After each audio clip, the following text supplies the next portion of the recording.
I want to bring us a short devotional for the weekend for thought. I I enjoy spending a great deal of time in the yard and in a garden and in a flower garden because I like the vegetables. I like the flowers. I enjoy seeing things grow.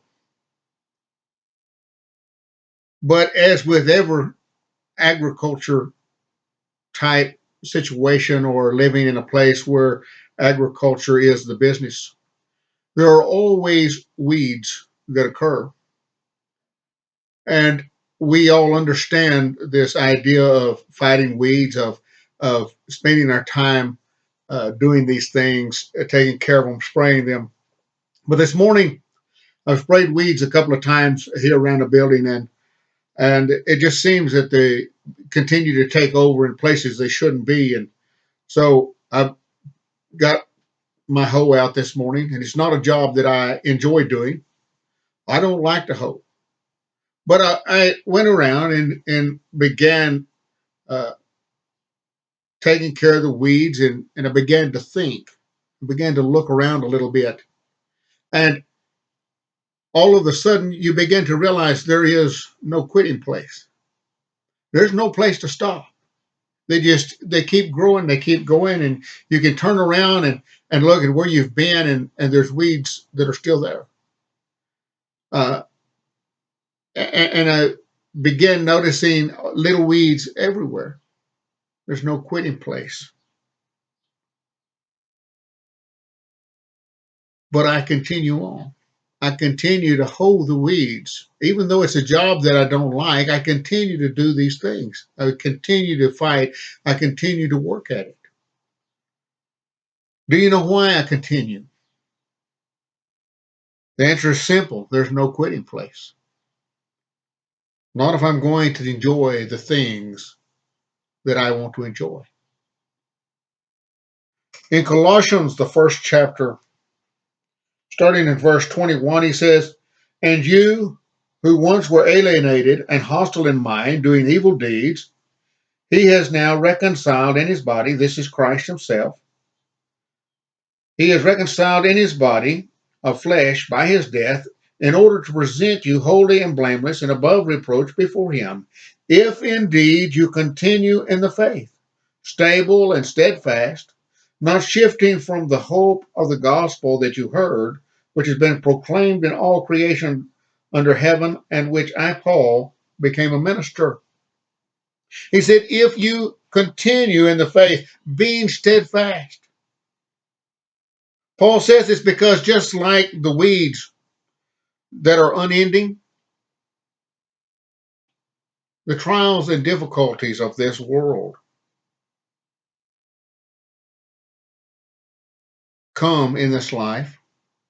They entangle us, they take over our life, they are ever present. They can ensnare us to the point of coming between God and any one of us who are his children. It's that simple. The trials are always there, the difficulties are always there. And those trials burden us to the point that we begin giving up. We begin looking to the trials instead of looking to God. In 1 Corinthians chapter 9, verse 24 through 27, it says, "Do you not know that in a race all runners run, but only one receives the prize? So run that you may obtain it. Every athlete exercises self-control in all things. They do it to receive a perishable wreath. But we as children of God, are imperishable, but we an imperishable. So I do not run aimlessly. I do not box as one beating the air, but I discipline my body to keep it under control, lest after preaching to others, I myself should be disqualified." Paul says he disciplines his body, but he means when he says that, he means the whole body. He disciplines his mind and his heart. He disciplines his body to keep it from the fleshly desires that would beset us. But he does that through the mind and the heart, seeking to give nourishment to those things because they have to weed out everything else. I have to remember that for me to have these things, I must remain in God's Word. I must seek God in prayer. I must build myself up with the things that are good in order to defeat the things that are out there that are bad. It's not something I do overnight. It's something I do every day. Paul says, how does he say that?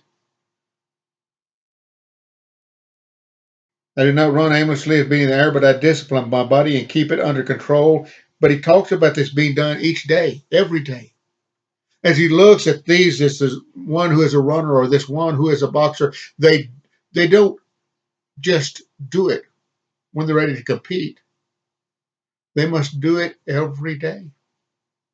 They must continue in this battle.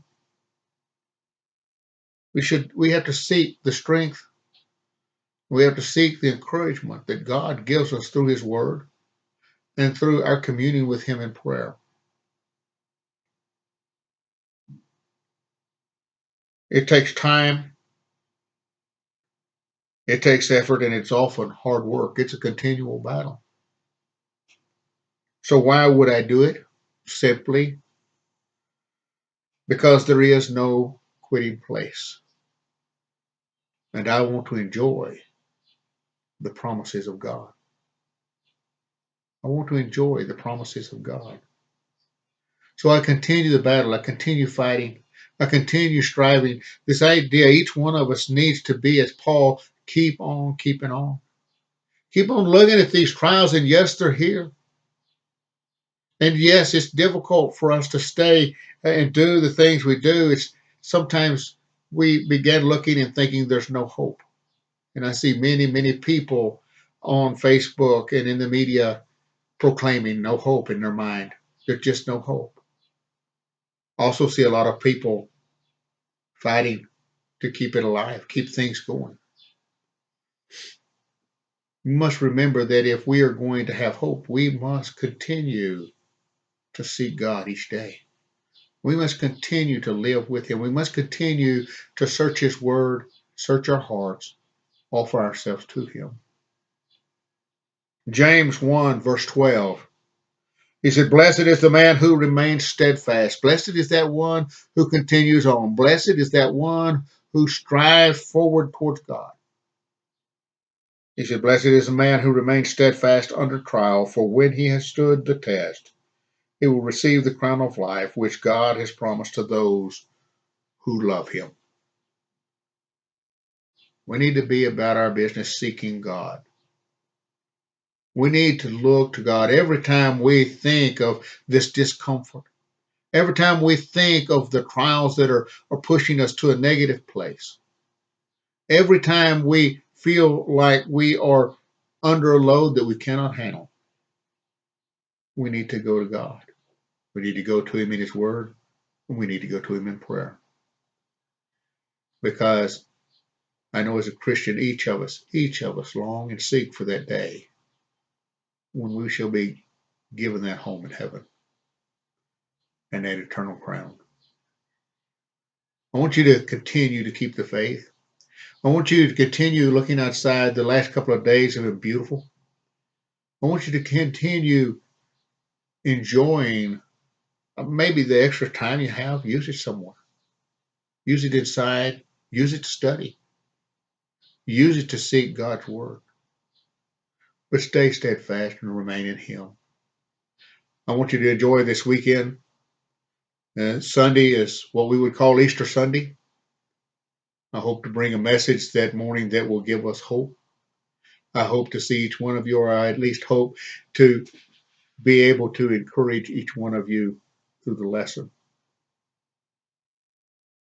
Remember, it's about the worship we have within ourselves to God and living our life for him and doing the things we can do for him the best we can at this moment in this time. And that may mean a lot of study, may mean a lot of prayer. I hope you find these next 2 days or 3 days enjoyable. And I hope to be back again with you Sunday morning.